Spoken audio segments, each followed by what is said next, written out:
generar sin ningún inconveniente. Bueno, buenas tardes, muchísimas gracias por su puntualidad. Estamos hoy aquí en este CIPAS de curso del curso de Pensamiento Lógico Matemático 02.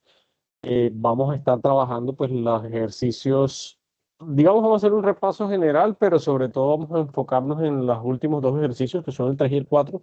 Perdón, el 3 sí, el 3 y el 4, pero también vamos a hacer un repaso por en los otros ejercicios como para que ustedes se vayan ambientando y pues obviamente puedan desarrollar la información de una manera adecuada. Entonces, desde esa perspectiva, muy importante que ustedes estén atentos, que estemos ahí pendientes de cualquier inquietud, cualquier duda que tengan, de manera importante dentro de este proceso. ¿Sí? Entonces, para que desde esa perspectiva ustedes puedan aclarar pues lo necesario a las inquietudes que tengan de la tarea.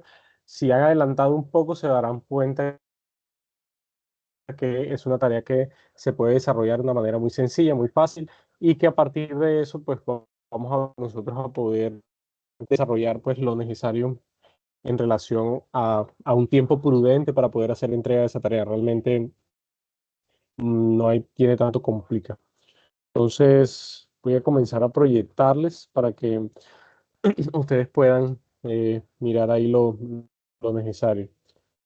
Eh, si son tan amables, por favor me confirman si pueden ver allí mi pantalla. Sí, profe, sí se ve. Listo, dale, gracias, muy amable.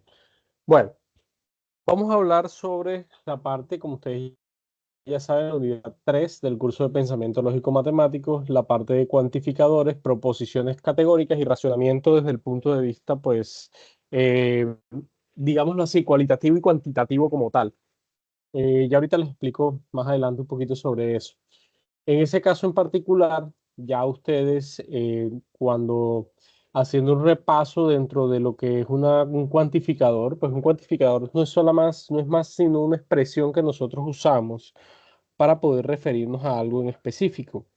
Esas expresiones como tal eh, nos van a ayudar a nosotros a englobar el sistema dentro de un conjunto de elementos que tienen esa característica en común, pero donde vamos a decir simplemente si los elementos tienen unas características puntuales a las cuales nosotros cuantificamos. ¿Cuáles son esas características que nosotros llamemos todos los elementos de ese conjunto, o algunos, o ningún elemento de ese conjunto, o no todos, como más o menos algunos, que lo que va a entender, o solo uno de esos elementos, o existe al menos uno o algún? Son, digamos que los cuantificadores más comunes, más utilizados, y que dentro de ello lo que hacemos es denotar expresiones que obviamente nosotros utilizamos en nuestro diario vivir particularmente. Por eso, digamos que esta parte es muy transversal a cualquier tipo de carrera en la cual ustedes se encuentren estudiando. En ese caso en específico, eh, tenemos dos ejemplos. Nos dicen, todos los lados de un cuadrado tienen la misma medida. Cuando yo hablo de todos, me estoy refiriendo precisamente a ese cuantificador.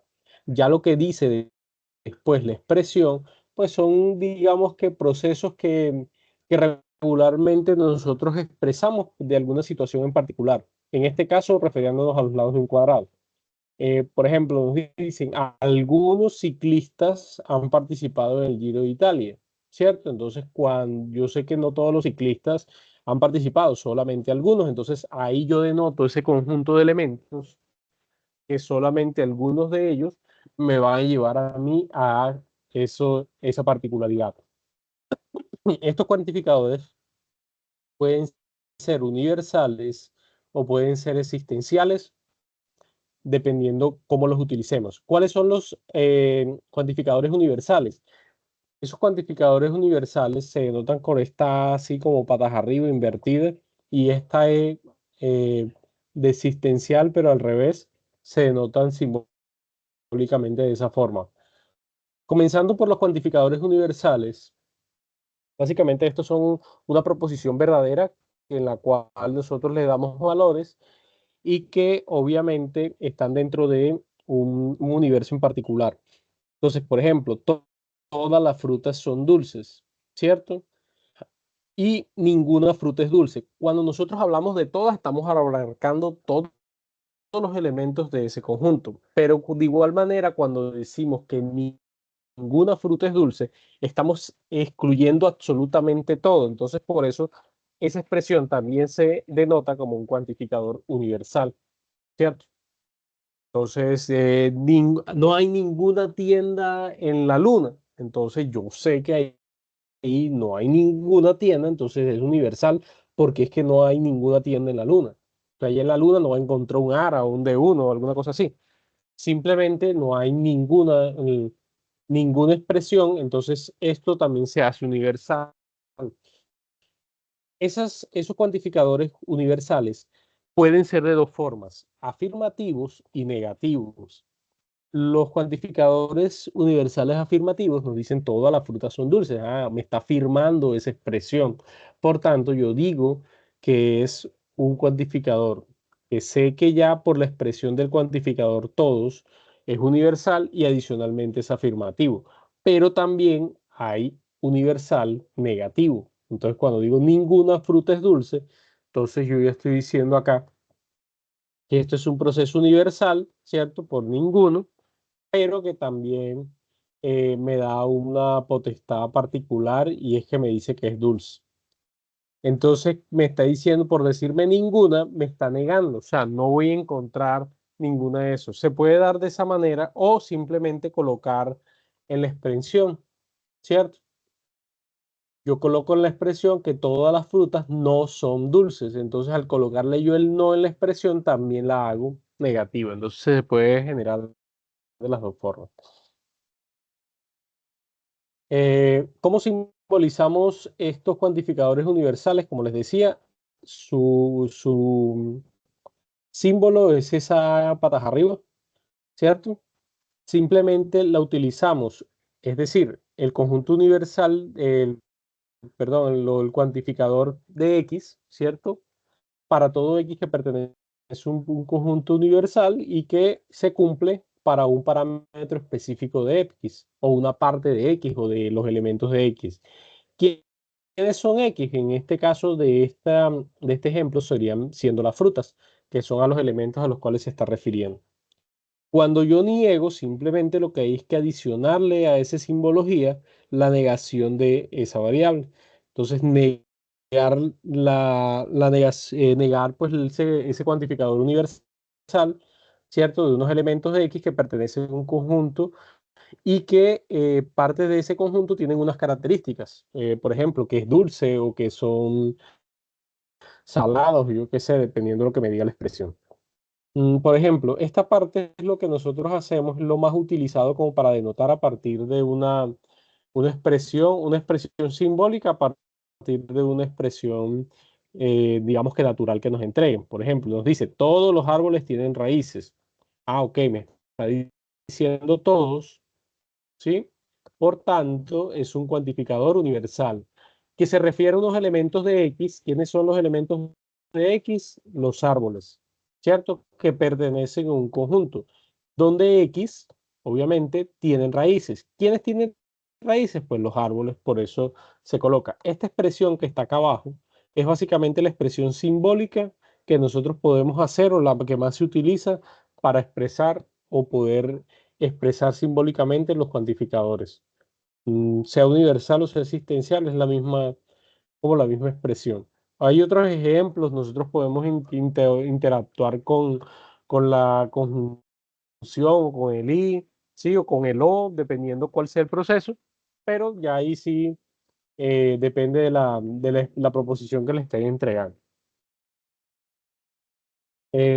Cuando lo estén negando, pues ya va a depender también de la expresión, se puede hacer de esta manera, pero regularmente lo que se hace es que se dice los elementos del conjunto universal de X, ¿cierto? Si me están negando que pertenecen, digámoslo así, a un conjunto universal, dos puntos donde X, eh, que se refiere aquí ningún hombre es árbol, entonces yo puedo decir es árbol, ¿cierto?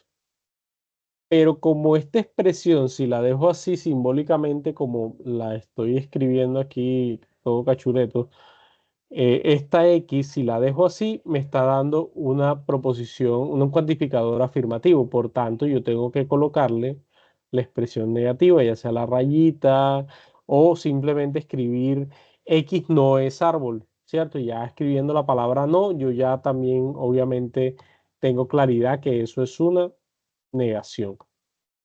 ¿Sí? Entonces es importante para que ustedes vean cuál sea la forma que ustedes generen, pues obviamente este también es totalmente válido siempre y cuando obviamente cumplan con los parámetros que estemos ahí estableciendo. Cuando hablamos de cuantificadores existenciales o particulares, estos cuantificadores particularmente son proposiciones que existen en un determinado universo y lo que buscamos es que mirar a ver si eso es verdadero o no. Entonces, por ejemplo, en esta expresión, algunos, cuando a mí me hablas de algunos, algunas, ¿cierto? Estoy hablando de cuantificadores existenciales o particulares. Entonces me dice, algunos estudiantes se matriculan en el periodo 1601. Ah, ok. Entonces, yo no estoy negando, por tanto, es un existencial, aquí faltó la L, existencial afirmativo, ¿sí? Es un existencial afirmativo. Voy a arreglar esa diapositiva en su segundo. Es un existencial afirmativo. Por ese motivo, digamos que ahí en ese caso, me faltó la L, y volvemos. Listo. Entonces, en ese caso tenemos un existencial afirmativo y obviamente también un existencial negativo. ¿Por qué? Porque yo ya acá, en este punto, ¿sí? Le coloqué el no.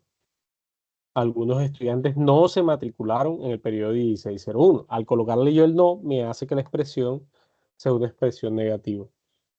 ¿Sí? ¿Cómo simbolizamos esto? Pues esto es una forma de cómo hacerlo, como se dan cuenta, es la misma manera que utilizábamos ahorita, pero con la particularidad de que esta expresión como tal, nosotros la podemos también negar. ¿Cómo la negamos? Con la virgulilla. ¿Sí?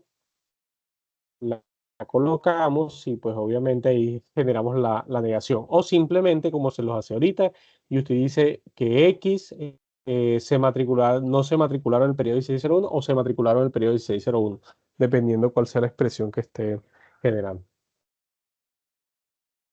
Ok, aquí hay otros ejemplos. Ya miren que acá pues establecen el no, establecen el y, ¿sí? Entonces todo depende de qué tan algunos estudiantes de la universidad no les gustan las matemáticas. Entonces, el existencial, ¿cierto? Por ser algunos, se está refiriendo precisamente a los estudiantes, ¿cierto? Y no les gusta las matemáticas. Entonces ya ahí son expresiones que nosotros tenemos en cuenta dentro de este proceso. Bueno, esto es un resumen de lo que más o menos ahí le he hablado, aunque obviamente la idea es que ustedes ya esta parte la tengan, pero si no la tienen, pues para que recuerden que hay universal afirmativo negativo, hay existencial o particular afirmativo y negativo. Ya la simbología, ya saben, miren, es una invertida o una A con ese simbolito antecedido para saber que está negando, ¿cierto? De igual manera pasa con el existencial. Bueno, les hago un pequeño ejemplo aquí del ejercicio número uno. Este es el ejercicio número uno de su tarea, tal cual, muy parecido al que ustedes tienen. No, obviamente no igual, pero es muy parecido a lo que ustedes tienen que hacer. Entonces, en el ejercicio uno ustedes le dan dos expresiones. Yo inclusive acá tengo más, pero solamente les dan dos expresiones, ¿cierto? ¿Qué deben ustedes acá en esos espacios que deben hacer? Pues simplemente rellenarlo con un cuantificador, ¿cierto? Según calce a la expresión que se está refiriendo. elefante tiene 4 patas. Ah, bueno, yo sé que los elefantes todos tienen 4 patas, entonces regularmente yo llego y digo, ah, no, esto aquí es todos, ¿cierto? Obviamente yo tengo que ponerle lógica a lo que estoy haciendo y pues definir, ah, bueno, aquí es todos. Rinoceronte vuela por los aires. No conozco ningún rinoceronte que vuela por los aires, entonces ningún rinoceronte vuela por los aires. Cantan y no son compositores. Ah, bueno, algunos cantan y no son compositores. El tiburón tiene dientes, todos tiburones tienen dientes. Y así sucesivamente según la expresión que nos estén generando, ¿cierto? Entonces, en ese caso particular, ¿cierto? De su ejercicio número 1. Una vez que yo rellene con el cuantificador, vuelvo y repito, a ustedes solamente les va a entregar 2 expresiones. Yo voy a crear el lenguaje simbólico de esas 2 expresiones, ¿cierto?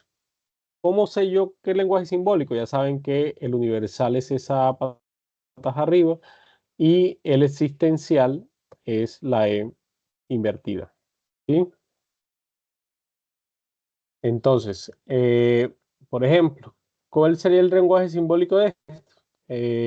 El cuantificador de X que pertenece a un conjunto P donde X tiene 4 patas. Ese es el lenguaje simbólico para esta primera expresión. Para la segunda, tengo que negarlo porque obviamente ningún rinoceronte vuela por los aires. Entonces, es un cuantificador también universal, pero los elementos de X no vuelan por los aires, ¿cierto? ¿Quién está representando X? Pues obviamente los rinocerontes en este caso, o en el anterior al elefante. Algunos cantan y no son compositores. Ah, bueno, ya es un cuantificador existencial. X es cantante y, ¿cierto? No son compositores. Entonces, ya ahí va dependiendo a lo que estipula. O este ya es un cuantificador ya universal normal. Y en este caso, pues tenemos que decir qué tipo de cuantificador, si es afirmativo o negativo. Entonces, la primera es afirmativo, el segundo es negativo, el segundo es negativo y el tercero es afirmativo, un existencial negativo y universal afirmativo. Ese es el primer punto de su tarea. No es nada complejo, no es nada complicado, pero sin embargo, pues ya va a depender de las expresiones que ustedes tengan. Por eso les decía, si tienen la tarea ahí, ese punto tranquilamente lo pueden hacer allí sin ningún tipo de problema y se verán que lo pueda tener ya listo ahí para que vayan adelantando su tarea de una vez. ¿Listo? ¿Hasta ahí tienen alguna pregunta?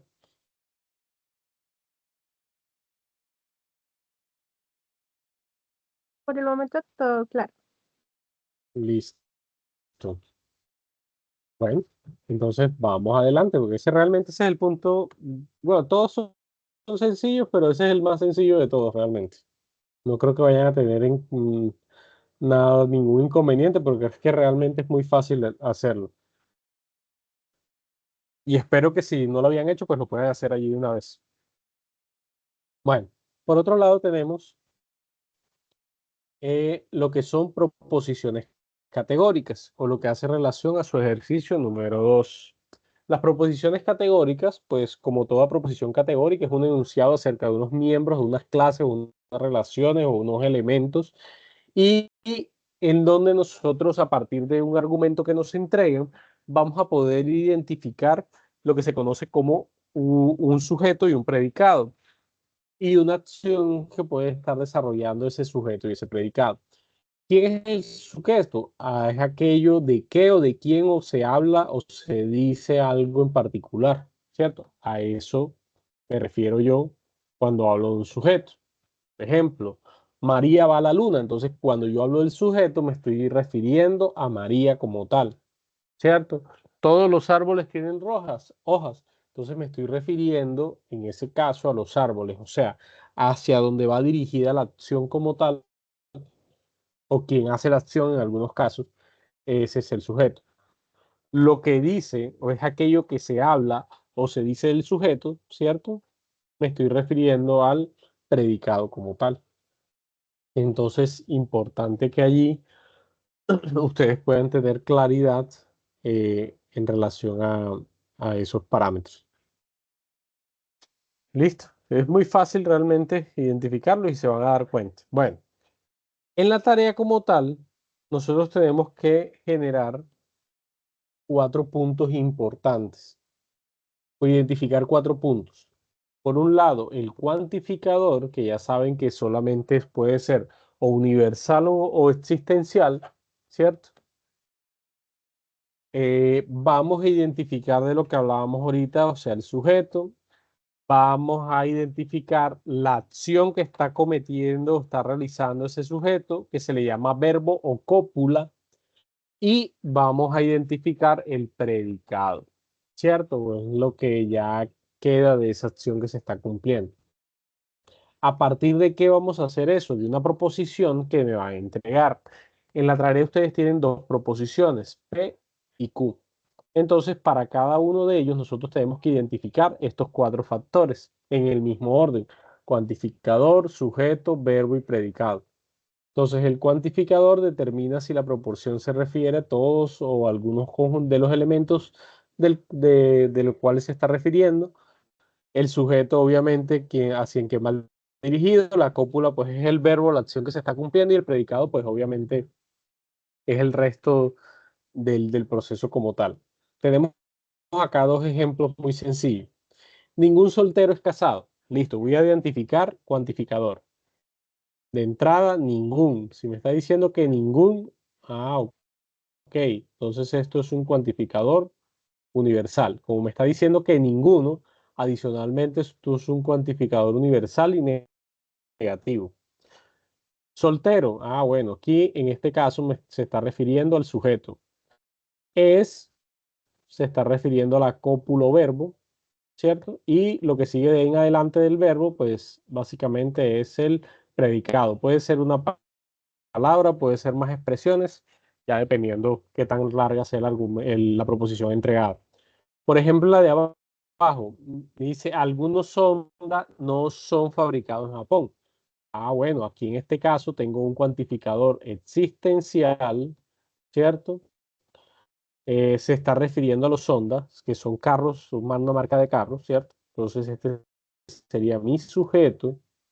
Me está diciendo no son. Este no son, ¿cierto? Es mi cópulo verbo y lo que está en rojo es mi predicado. Entonces, en ese caso en particular, nosotros nos podemos dar cuenta que realmente cualquier expresión que nos entreguen va a ser muy, muy sencillo poder organizarlo en esos 4 factores. Ya una vez que nosotros organicemos esos factores, vamos a poder, obviamente, hacer otra cuestión, y es mirar a ver si los ejemplos que nos están entregando son afirmativos o negativos según lo que nos menciona o nos dice, ¿cierto?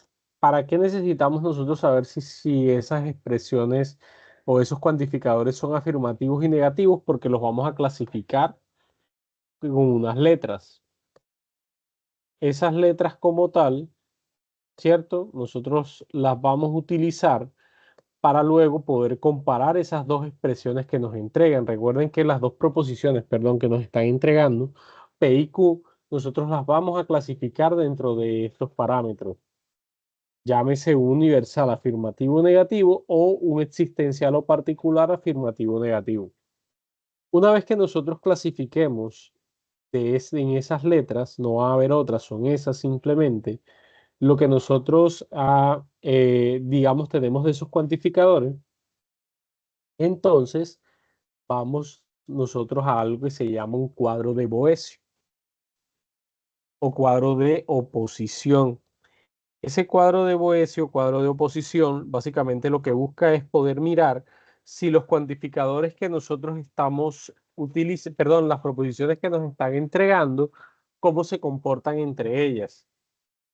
En ese caso particular, si hay una relación directa entre ellas, o si son contrarias, o si son contradictorias, o si son subalternas, ¿sí? Ya dependiendo cómo nos dé las expresiones. Por ejemplo, me regreso un poco.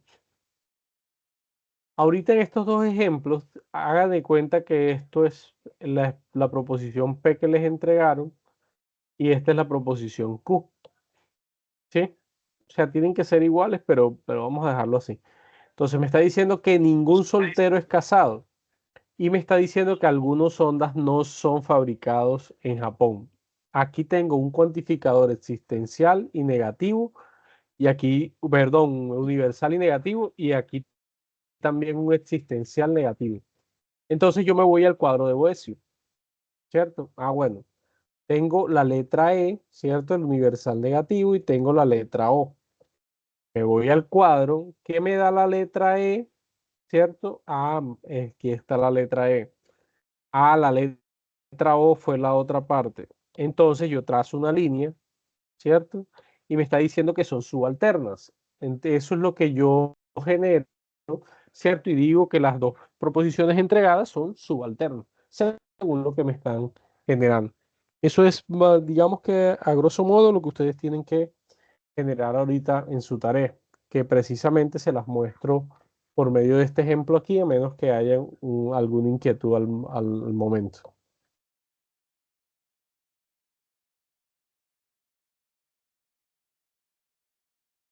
¿No hay ninguna pregunta? Bueno, entonces en ese caso en particular, a ustedes les van a entregar una tablita como esta, en el ejercicio número 2. Les van a dar dos proposiciones y a partir de esas dos proposiciones yo voy a estipular, obviamente en mi tablita voy a estipular, eh, voy a identificar mi cuantificador, mi sujeto, mi cópulo verbo o mi predicado, ¿cierto? Voy a clasificarlos en el tipo, determinar el tipo de proposición que me entregaron, ¿cierto? Solamente son cuatro, tienen que estar enmarcadas en alguna de ellas. Y luego eso lo llevo al cuadro de Boesio o de oposición para mirar a ver cómo se comportan esas expresiones. Entonces, hagámoslo. Nos entregan particularmente, me dicen, ningún docente estudia doctorado, algunos docentes estudian doctorado. Las expresiones van a ser muy familiares, ¿por qué?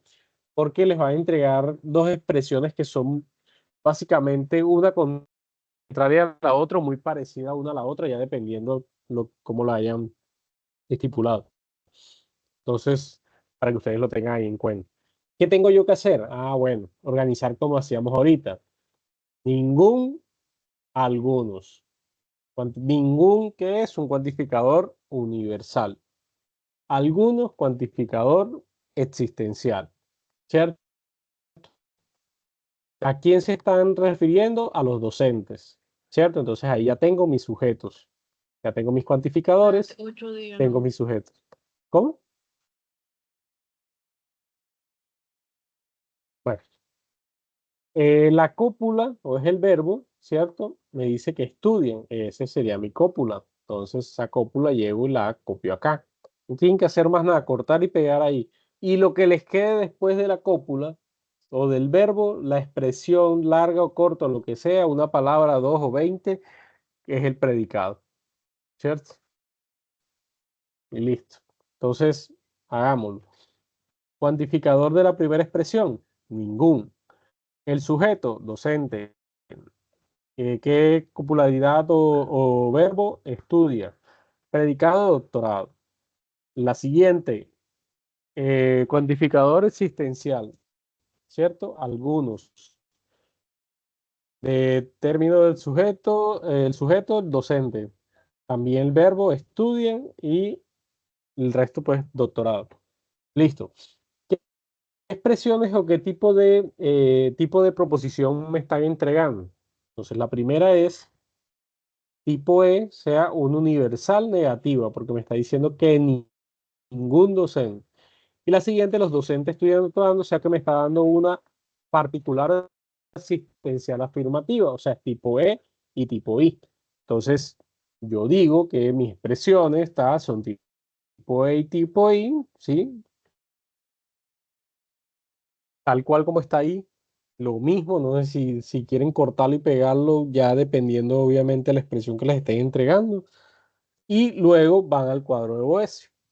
Lo mismo, si me dicen que es I, entonces yo llego, ¿cierto? La señalo y paso una línea y digo que esas expresiones son contradictorias. Y listo, ese es todo su ejercicio número 2. realmente se ve más complicado de lo que realmente es. Realmente este ejercicio 2 está más fácil que el primero, aunque todos son muy sencillos, la verdad, de realizar. ¿Hasta ahí tienen alguna pregunta? No, profe, hasta el momento todo claro. Listo. Bueno, sí, realmente esto no es tan complejo, así que no creo que vayan a tener mucho el problema ahí. Listo, vamos adelante entonces. Pasando esa parte, pasamos a la parte del racionamiento. Inicialmente vamos a mirar la parte de racionamiento de lo que yo les hablaba ahorita al principio, un racionamiento cualitativo. Ese racionamiento cualitativo se puede presentar de dos maneras, desde el punto de vista inductivo o desde el punto de vista deductivo. Básicamente los razonamientos se dan, son, digamos que nosotros los hacemos diariamente. No los estipulamos dentro de un orden matemático todo el tiempo, pero realmente nosotros los utilizamos casi todo el tiempo. Por ejemplo, si ustedes ven, a ver, hagan de cuenta que ustedes ven estas películas o estas series de detectives, ¿cierto? Y ustedes ven que de pronto hay ciertos indicios de un crimen, ¿cierto? Esos indicios como tal, ¿cierto? Vienen siendo cierta cantidad de características que se pueden presentar para poder denotar particularmente una situación, ¿cierto? Eh, Esas pistas o esos indicios que se van generando sirven para poder nosotros establecer quién, por ejemplo, quién pudo haber generado un determinado crimen o qué pasó con una determinada situación, ¿cierto? A ver, ¿qué ejemplo les coloco? Por ejemplo, ustedes van a hacer una comida, ¿cierto? Entonces ustedes ven, yo qué sé, un pan por un lado, ven una lechuga, ven una carne, ven otras verduras eh, y ven unas salsas. Entonces, nosotros recogiendo esos indicios podemos determinar, no, lo que se va a hacer de pronto es una hamburguesa, ¿cierto? Pero digamos que nosotros no lo establecemos de manera matemática y trasteamos, sino que lo hacemos ya de manera directa, porque en muchos de los casos ya tenemos experiencias sobre ciertas situaciones que nos ayudan a nosotros a determinar este tipo de proceso. Esto es muy importante que de pronto nosotros lo podamos reflejar porque nos ayuda precisamente a poder determinar ciertas situaciones. Ahora bien, esas situaciones en el caso de ustedes, de su tarea, los vamos a enmarcar dentro de dos parámetros. En ese caso, un racionamiento inductivo y lo que es un racionamiento deductivo. Entonces, el racionamiento inductivo, ¿qué me dice? Que es aquel racionamiento que va desde lo particular a lo general. ¿Sí? Eh, Vamos a ver aquí así. Yo les voy a hacer, digamos que este es el mapa de la ciudad Pajarito, ¿sí? En la ciudad Pajarito hay cuatro, esas divisiones que ustedes ven ahí son cuatro comunas, por decirlo así. Entonces, cada comuna usted tomó dos puntos, ¿sí? Al azar los tomó realmente.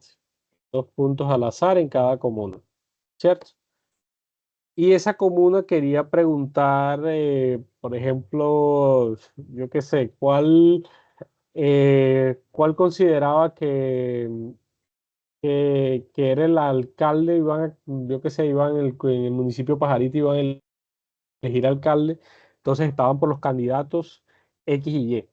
Entonces, acá particularmente, este le dijo que X, ¿cierto? Este también le dijo que X. Después acá este le dijo que Y. Este les dijo que X, por ejemplo. Después acá estos dos dijeron que era el candidato, vamos a ver, uno X y uno Y, vamos a ponerlo así. Y acá los dos dijeron que eran X. Listo.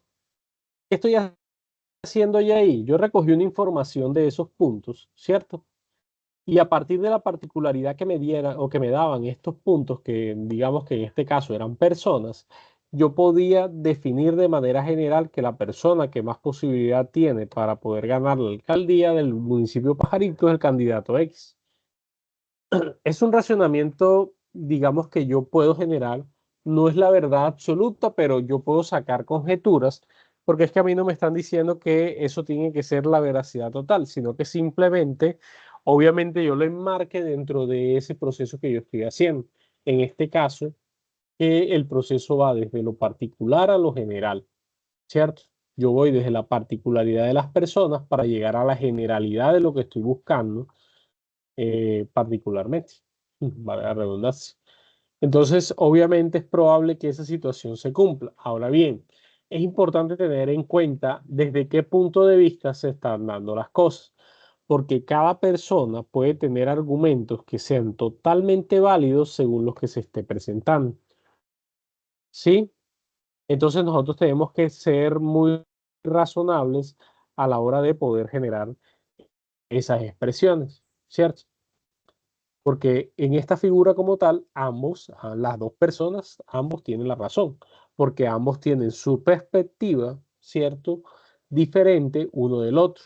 Entonces, eso es lo único que tenemos que nosotros tener cuidado a la hora de aplicar estos razonamientos, pero eh, hay que, digamos que justificar precisamente esos razonamientos esos razonamientos como tal.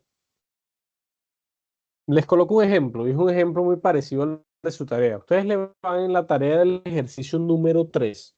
A ustedes les van a entregar un argumento, ¿cierto? Ese argumento puede ser de esta forma, más largo, más corto, no sé, ya ahí depende. Este argumento como tal, ¿qué les dice? Falcao García es futbolista y estudia gestión deportiva en la UNAD. Ojo con ese puntico ahí, ya les digo porque es bueno. Luis Díaz es futbolista y estudia gestión deportiva en la UNA. Otro puntico.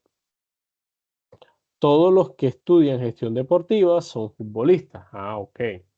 Entonces, miren acá en este caso qué sucede. ¿Qué hago yo con este argumento? Ustedes tienen que definir las premisas que tiene el argumento y una conclusión. En todos los ejercicios que ustedes van a desarrollar, independientemente de la letra que hayan escogido, van a tener dos premisas y una conclusión.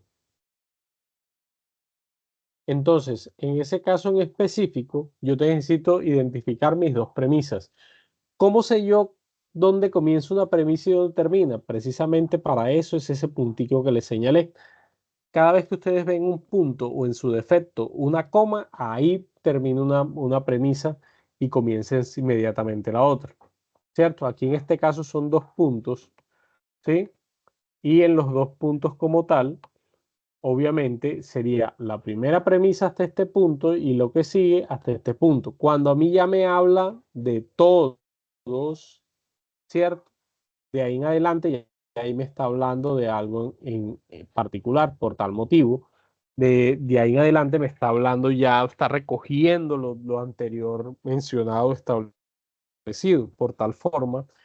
Y ahí en adelante ya yo voy a tener lo que se conoce como la conclusión. Entonces, si yo ya sé identificar eso dentro de mi argumento, simplemente lo que hago es diferenciarlo. Premisa 1 o P1, si así le quieren colocar. Falcao García, futbolista y estudiante. Premisa 2, Luis Díaz, futbolista y estudia gestión deportiva en lugar. Conclusión, todos los que estudian gestión deportiva son futbolistas. Listo. Tengo mis dos premisas, tengo mi conclusión. Como hablábamos ahorita, recuerden que el razonamiento inductivo va desde lo particular, ¿cierto? A lo general como tal. Entonces, miren que aquí comenzaban hablando de Falcao, acá comenzaban hablando luego de Luis Díaz y después sí lo generalizaron, ¿cierto? Ah, ok, entonces sigue este mismo indicio, por tanto, mi expresión o mi razonamiento en este caso es inductivo. ¿Por qué es inductivo? Y esta es la parte que ustedes tienen que hacer. Tienen que justificar por qué escogen uno o el otro. Ya vamos a ver ahorita el otro, pero ¿por qué es inductivo en este caso, ya que a partir de los hechos particulares, ¿sí? De los hechos particulares, como que Falcao y Luis Díaz fue un futbolista de gestión deportiva en la UNAD, se podría concluir que todos los que estudian gestión deportiva son futbolistas. Esos razonamientos no tienen que ser 100% verdad, pero digamos que son formas para que ustedes los puedan identificar de una manera fácil y sencilla. ¿Listo? Entonces, si se dan cuenta, tampoco es complicado. Ah, bueno, por otro lado, esta forma de justificación de ese argumento es una forma larga. ¿Cuál es una forma corta que también podrían usar y es totalmente válida? Eh, en ese caso en específico, una forma que pueden utilizar es decir, mi argumento es inductivo debido a que va desde lo particular a lo general. Simplemente diciendo eso y también es totalmente válido dentro de eso. Vuelvo y repito, mi racionamiento es inductivo porque va desde lo particular a lo general. Simplemente diciendo eso también lo pueden justificar. Y ya con eso cierran ese ejercicio número 3 si su razonamiento es inductivo. Si en caso particular su razonamiento es deductivo, lo deductivo es lo contrario. Nosotros partimos de una premisa general, ¿cierto? Y vamos a una premisa particular, ¿sí? Es lo contrario. Aquí vamos desde lo general, ¿cierto? Y lo llevamos a una particularidad, ¿sí? Entonces, aquí, pues obviamente la idea es que nosotros podamos identificar cuando nos están hablando de un razonamiento deductivo o inductivo en su caso. Como este caso es deductivo, vamos a mirar un pequeño ejemplo. Nos dicen, todos los lácteos aportan calcio. El yogur es un lácteo, por tanto, el yogur aporta calcio. Mire que comienzan inclusive con un cuantificador universal. Al comenzarme con un cuantificador universal, yo ya sé que esto es un contexto, está partiendo de un contexto general. Luego me especifican hacia una expresión el yogur. Y cuando me dicen ya por tanto, ¿cierto? Luego de estas palabritas, muy seguramente lo que sigue de en adelante es la conclusión. Entonces, el yogur aporta calcio al cuerpo humano. Entonces, ¿qué hago yo? A lo mismo, identifico mis premisas. Por eso les decía, esas premisas se pueden identificar donde termina el punto, ¿sí? O donde termina una coma, ¿cierto? Entonces tengo, todos los lácteos aportan calcio. El yogur es un lácteo. Tengo mis dos premisas, por tanto, el yogur aporta calcio al cuerpo humano. Esa sería mi conclusión. Bueno. Entonces, como yo ya sé, mire que va de todos y después va a lo particular, que es en este caso el yogur. Ok, entonces mi razonamiento es deductivo, ya que parte de una generalidad y llega a una particularidad. Entonces, desde ese punto, como les decía ahorita, esa es una forma corta de cómo hacerlo y también es totalmente válido. Y ese sería el ejercicio número 3. Ya que tendrían que hacer ustedes de identificar si el razonamiento que están aplicando en la tarea es deductivo o inductivo. Y sería lo único que ustedes tendrían que analizar ahí de ese argumento. Y listo. ¿Alguna inquietud o alguna duda? Bueno, hagamos este que es un poco más larguito a ver qué me dicen ustedes. Los tutores de la UNAD deben contar con una certificación en competencias e-mediador en ABA. Carolina es tutora del curso de pensamiento lógico matemático de la UNAD. Por tanto, Carolina cuenta con una certificación de e-mediador en ABA. ¿Sí? Ahora bien, les pregunto, ¿cuáles son inicialmente las premisas? ¿Cuáles son? ¿Quién me regala de ustedes una de las premisas? ¿Cuál sería la primera premisa? Los tutores de la UNAD deben contar con certificación en competencias E, mediador en ABA. Ok, muy bien. Esa sería mi primer premisas, ¿cierto? ¿Cuál sería la segunda?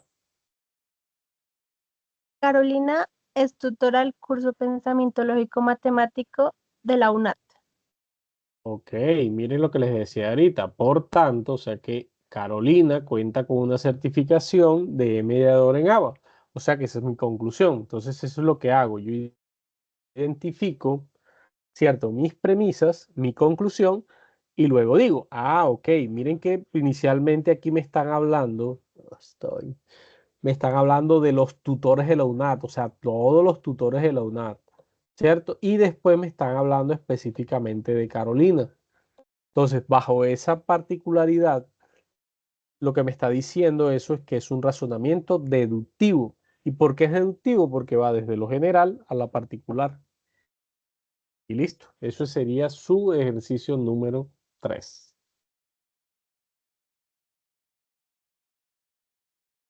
¿Alguna inquietud, alguna pregunta, caballeros, damas? No, profe, todo ha sido claro. Listo, gracias. Bueno, en ese caso, vamos al cuarto ejercicio, que ya sería un razonamiento, lo que se conoce como razonamiento deductivo. Los razonamientos deductivos son expresiones que nosotros estipulamos de manera numérica, ¿cierto? Y que nos ayudan obviamente a la solución de problemas cotidianos que nosotros enfrentamos. Por ejemplo, hacer una compra en un supermercado que cueste cierto valor y nos hagan, por ejemplo, un descuento y nosotros queramos saber de cuánto puede llegar a ser ese descuento o que saquemos un promedio o porque saquemos un porcentaje de algún, por ejemplo, le dicen, la blusa vale 100.000 pesos y le hacen el 10% de descuento. Entonces nosotros analizar a ver cuánto nos queda la blusa para ver si podemos comprarla. Cosas como esas a lo que se nos refiere el razonamiento cuantitativo. Entonces, desde esa particularidad, nosotros tenemos que generarlo. Digamos que acá yo les voy a traer unas formas que de pronto puedan utilizar en su tarea. Razonamientos cuantitativos pueden haber de situaciones, pueden haber muchísimos, entonces la idea es que de pronto ustedes puedan analizar matemáticamente la situación, saber entender la situación y luego sí poder, digamos que tratar de resolverla matemáticamente. Los razonamientos cuantitativos se pueden resolver regularmente de diferentes formas matemáticas. No siempre hay una forma en específico, sino que pueden ser muy diversas, dependiendo, pues obviamente, lo que estemos desarrollando, lo que estemos haciendo. Entonces, bajo esa particularidad, tenemos el siguiente ejemplo. Valentina hace a diario el arroz del almuerzo en un restaurante. Para el día hace 4 tazas y sabe que debe agregar 8 tazas de agua. Hoy le han hecho una reserva especial y van más comensales al restaurante, así que tendrá que hacer 6 tazas de arroz. Entonces le preguntan cuánta agua deberá usar para hacer el arroz el día de hoy. Regularmente, si la persona, digamos que por experiencia, les diría que directamente que tiene que usar 12 tazas de agua. Pero si nosotros necesitamos corroborar matemáticamente eso, hay una forma de cómo estipularlo y es a partir de una regla de 3. Esa regla de 3 como tal, digamos que es una técnica que se usa, muy usada, para poder determinar o poder llegar a soluciones de este tipo de casos. Entonces, en estos puntos importantes, por un lado, nosotros lo que vamos a hacer es organizar los datos como si fueran en una pequeña tablita, ¿sí? Para tener un mejor orden. Entonces, por un lado tenemos el arroz, por otro lado tenemos el agua. Tenemos dos datos claros. Cuando ella utiliza 4 tazas de arroz, ella utiliza 8 de agua. Cuando utiliza 6 de arroz, es lo que nosotros estamos buscando. Entonces, las reglas de 3, ¿cómo se encuentra? Siempre vamos a multiplicar, ¿cierto? Vamos a multiplicar los dos valores que conocemos, ¿cierto? Esos dos valores van a ir en la parte superior, por decirlo así. Y esos dos valores los vamos a dividir con la expresión que en diagonal choque, por decirlo así, con la X. Ese es lo dividimos precisamente entre 4. Entonces, 6 por 8 es 48. Entre 4 me va a dar un total de 12. ¿Qué me está dando a entender este 12? Es la respuesta a lo que esa X tenía para mostrarme. Entonces, yo puedo decir que para la cantidad de 6 tazas de arroz se deben utilizar 12 tazas de agua. Es lo que se conoce como una regla de 3 simple. ¿Sí? Es una forma de cómo hacer este proceso. Vamos a mirar otro ejemplo. Por ejemplo, este. El precio de una pista de carros de juguete es de 120.000. Si al pagarlo el vendedor cobra 108.000, ¿qué porcentaje fue descontado? Miren que aquí me están preguntando por el porcentaje, no por el valor que fue descontado. Si me preguntaran por el valor, pues obviamente directamente uno dice, ah, no, le descontaron 12.000 pesos a la pista de carros. Pero acá no me está diciendo que se lo dé en dinero, sino en porcentaje. Entonces, importante, yo tengo también cómo hacerlo. Bueno, hay varias formas de cómo hacer este ejercicio. Si lo quiero hacer como una regla de 3, tengo que tener en cuenta el precio y el porcentaje al cual equivale esa pista. En este caso particular, yo sé que los 120 bits equivalen al 100% del costo de la pista. Pero como me cobraron 108, hago lo mismo que ahorita. Los dos valores que yo tengo cruzados, que conozco, ¿sí? Obviamente los coloco en la parte superior y el valor que queda contrastado con la X lo coloco en la parte inferior, ¿cierto? Yo hago eso y eso me va a dar 90%. Pero ese 90% no es el valor que descontaron, es el valor que costó realmente, o sea, el valor que cuesta realmente, le cobraron, perdón, por el producto, ¿sí? Entonces, si me cobraron realmente el 90%, quiere decir que a mí me descontaron el 10%, porque no hay nada que cueste realmente más del 100% como tal. Entonces, eso es una forma de cómo hacerlo. Otra forma, ¿cuál sería? Yo tomo el valor, ¿cierto? Los 120.000, que es el valor original de la pista de carros. Voy a colocarlo así para no escribir tanto. Y le resto, ¿cierto? El valor que yo pagué.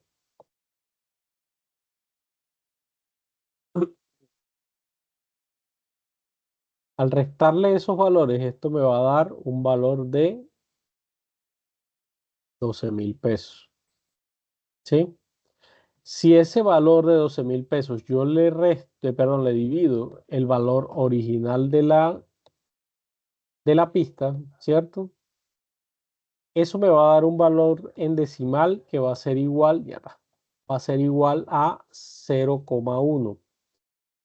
Si ese valor decimal de 0,1 yo lo llevo a porcentaje, me va a quedar un total de 10%. Ese sí es el valor real que le descontaron a usted de la pista. Son formas de cómo hacerlo, por eso les digo, no hay una simple o una sola forma de cómo estipular estos procesos, pero digamos que ya va a depender de lo que requieran. Por ejemplo, si yo requiero un porcentaje de una cantidad, pues simplemente multiplico un porcentaje de una cantidad de X elementos, ¿cierto? Y eso me da un valor, y ese valor pues me puede a mí significar algo que necesito. Ya todo depende de cómo yo interprete esos procesos. ¿Qué consejos les doy como para que esto no se les vaya a complicar? Que ustedes lean muy bien lo que les están dando, o sea, el argumento que les están dando, la problemática que les están entregando, leanla muy bien. Después que ustedes lean eso muy bien, no van a tener problemas para poder entender qué es cómo posiblemente lo pueden solucionar. ¿Alguna pregunta o alguna inquietud? Perdón.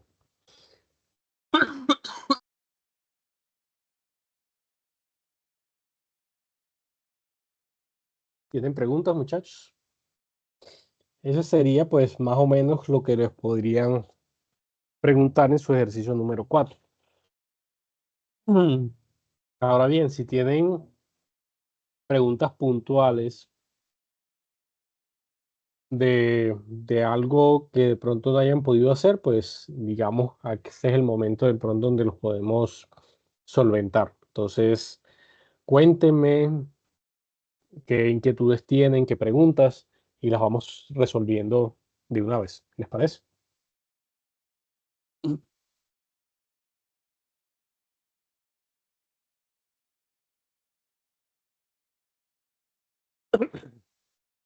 ¿No tienen preguntas?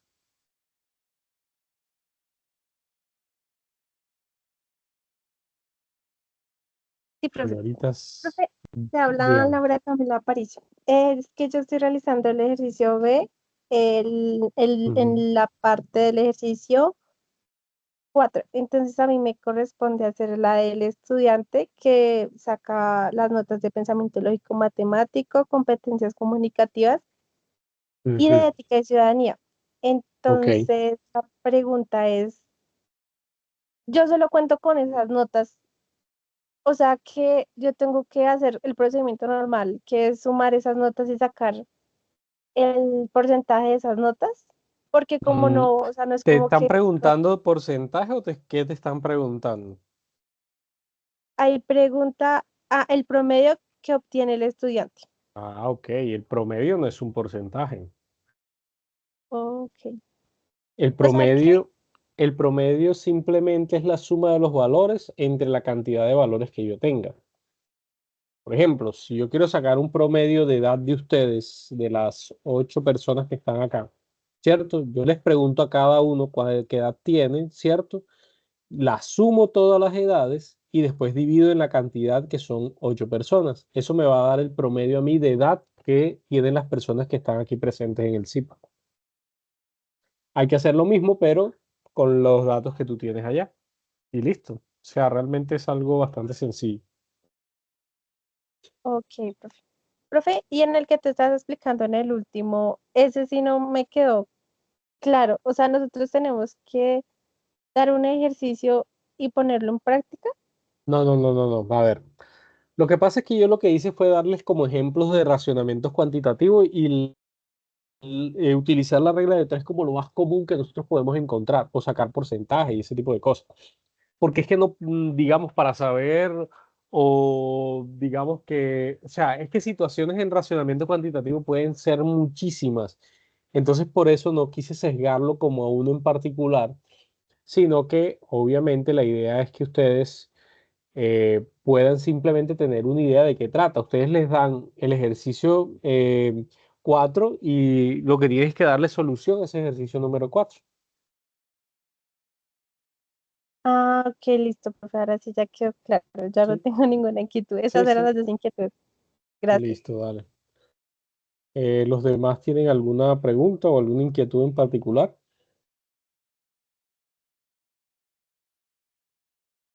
¿Las demás señoritas tienen alguna pregunta? Sin pena, cualquier cosa, con mucho gusto. Bueno, si no tienen más preguntas, señoritas, pues nada, muchísimas gracias por estar presente en el CIPAS del curso de hoy. Yo creo que la tarea realmente es muy fácil de hacer. Ojalá lo puedan hacer lo más rápido que puedan. Ya muchos de sus compañeros han presentado ya inclusive ya han entregado la tarea como tal, ya faltando más o menos 10 días para el cierre de la tarea. Entonces, es importante que ustedes, si así lo requieren, terminen la tarea con tiempo para que ya puedan, obviamente, ir de pronto poniéndole más atención a otros, de pronto a otros trabajos, otras cosas que tienen, porque como les decía, la tarea es muy fácil de desarrollar, entonces es importante que la hagan y si la hacen rápido, pues nada, el foro está habilitado todavía. Si tienen alguna inquietud, tienen alguna duda, entonces por ahí también cualquier retroalimentación requieran, también le es totalmente válido y la pueden hacer. Y pues bueno, nada, agradecerles y espero que tengan un feliz resto de noche y un feliz fin de semana. Espero que puedan hacer esa entrega de esa tarea lo antes que puedan. Que pasen una feliz noche y nada, nos vemos. Se cuidan mucho. Gracias, profe. Hasta luego.